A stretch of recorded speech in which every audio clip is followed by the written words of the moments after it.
নমস্কার বন্ধুরা, স্বপ্নাস কুকিং চ্যানেলে আপনাদের সবাইকে স্বাগত। আমার আজকের রেসিপি নিরামিষ তরকারি। শীতকাল চলে গেল, আমার রেসিপিতে যে ধরনের সবজিগুলো ব্যবহার করেছি সেগুলো কিন্তু এখনও পর্যন্ত বাজারে বেশ ভালোই পাওয়া যায়।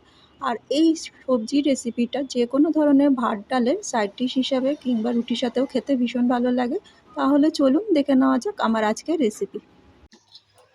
এই পাঁচমিশালি তরকারিটা করার জন্য আমি যেই সবজিগুলো নিয়েছি সেটা হচ্ছে কুমড়ো, আলু, এখানে নিয়েছি হচ্ছে বিনস, আর নিয়েছি এখানে শিম, ফুলকপি, নিয়েছি মূলো, পেঁপে নিয়েছি, বেগুন, মটরশুঁটি, কয়েকটা কাঁচা লঙ্কা, আর একটা বিচে কলা ছিল, সেটাকেই আমি কেটে জলেতে ভিজিয়ে রেখেছি। জলে ভিজানোর কারণ বিচে কলা থেকে কিন্তু কষ হয়, মানে কলা জাতীয় যে কাঁচকলাই হোক আর বিচে কলাই হোক কষ বেরোয়, সেই জন্য জলে ভিজিয়ে রাখলে সেটা বেরোয় না। তো আমি এখানে মোটামুটি 10 রকম সবজি নিয়েছি। যেটা বাধ্যতামূলক নয় যে এতগুলো সবজি দিয়েই করতে হবে। যে ধরনের সবজিগুলো আপনাদের হাতের কাছে পাওয়া যায় সেই সবজিগুলো দিয়েই করবে। এই তরকারিটা খেতে কিন্তু অসম্ভব ভালো হয়। কড়াইতে সর্ষের তেল দিয়ে নিচ্ছি। সর্ষের তেলটা বেশ গরম হয়ে গেছে, ওগুলোকে ভেজে তুলে নেব।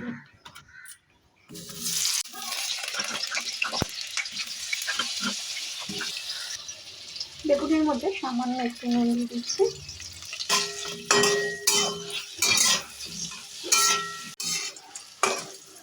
বেগুনটা এখানে ভাজা হয়ে গেছে, এবার বেগুনটা তুলে নিচ্ছি। ওই তেলেতেই আমি যে বিনসগুলো আছে সেই বিনসগুলোকে একটু ভেজে নিচ্ছি। বিনসটা ভাজা হয়ে গেছে, আবার বিনসটাও তুলে নিচ্ছি। এরপরে দিয়ে দিচ্ছি শিমগুলো একটু ভেজে নিচ্ছি।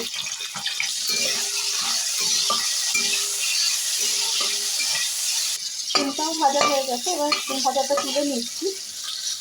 এরপরে ওই তেলটার মধ্যে দিয়ে দিচ্ছি ফুলকপিগুলো।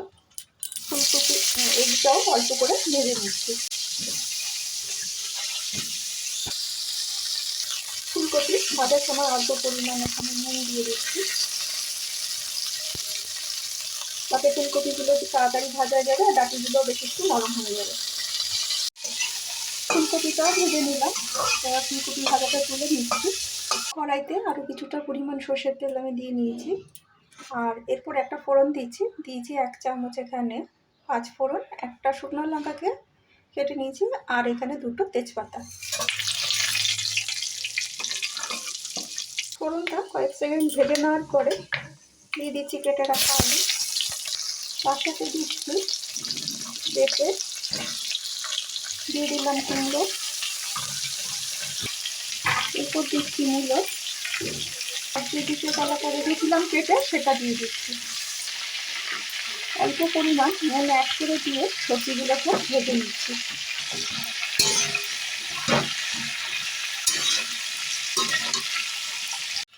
সবজিটা আমি মিনিট 5 ধরে মিডিয়াম টু লো ফ্লেম করে কড়াইতে একটু ঢাকনা চাপা দিয়ে নাড়িয়ে চাড়িয়ে একটু ভাজা করে দিলাম। তো দেখবেন যে সবজি থেকে কড়াইতে যখন ঢাকনা চাপা দেবেন এবং ফুলবে, যখন দেখবেন সবজি থেকে কিছুটা পরিমাণ জল বেরোবে, আর সেই জলেতেই কিন্তু সবজিটা কিছুটা হলেও নরম হয়ে যাবে।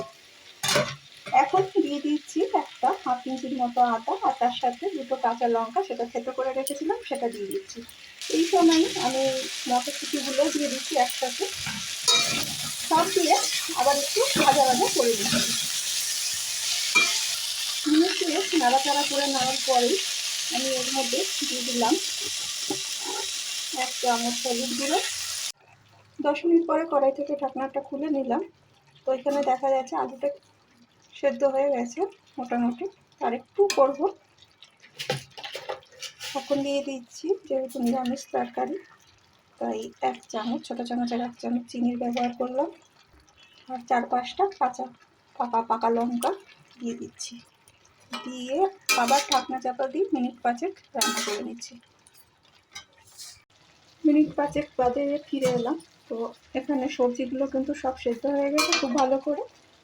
এবার আমি যে বেগুনটা ভেজে রেখেছিলাম সেই বেগুনটা দিয়ে দিচ্ছি সবার লাস্টে। বেগুনটা যেহেতু নরম, প্রথমে যদি আমি দিয়ে দিতাম বেগুনটা তাহলে কিন্তু পুরোটা গলে ঘেটে যেত একদম। তাই এই ভাজা বেগুনটা সবার লাস্টেই দিলাম, যাতে বেগুনটা একটু গোটা গোটা দেখা যায় তরকারিতে, সেই জন্য। বেগুনটা দিয়ে দেওয়ার পরে আমি মিনিট খানিক নাড়াচাড়া করে নেওয়ার পরে এখানে তরকারিটা পুরো কমপ্লিট। এবার নামানোর আগে আমি দিয়ে দিচ্ছি 1 চামচ ঘি, আর দিচ্ছি একটা ভাজা মশলা। তো আমি এখানে 5 ফোড়নকে শুকনো খোলায় ভেজে গুঁড়ো করে নিয়েছি। সবজির সাথে এবার মিশিয়ে দিচ্ছি, মিশিয়ে ঢেকে রাখছি মিনিট খানিক, তারপরে এটাকে পরিবেশন করে দেবো।